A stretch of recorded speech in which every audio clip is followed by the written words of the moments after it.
ফলতায় BJP প্রার্থী দেবাংশু পান্টার মুখে চওড়া হাসি। উল্টো ছবি তৃণমূল কংগ্রেস প্রার্থী জাহাঙ্গীর খানের এলাকায়। বাড়িতে তালা, কেউ নেই, শুনশান এলাকা।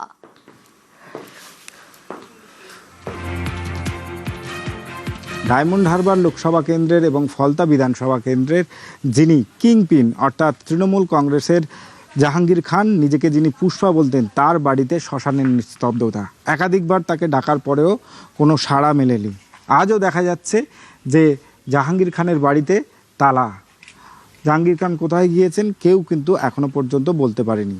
বাড়িতে এক সপ্তাহ আগে যেখানে দেখা যেত যে হাজার হাজার কর্মী সমর্থক তারা আসছেন, বিভিন্ন সময় জাহাঙ্গীর খানকে দেখা গিয়েছে তাদের সঙ্গে কথা বলতে, কিন্তু যেদিন ফল ঘোষণা সেদিন কিন্তু জাহাঙ্গীর খানের বাড়িতে এবং এলাকায় দেখা মিলল না।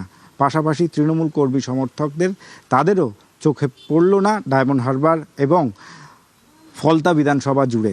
বিজেপি কর্মী সমর্থকরা তারা উল্লাস করছেন, কিন্তু গেলেন কোথায় পুষ্পা? প্রশ্নচিহ্ন আজও রয়ে গেল। ক্যামেরায় মনোজের সঙ্গে অর্পণ মণ্ডল, নিউজ 18 বাংলা, ফলতা।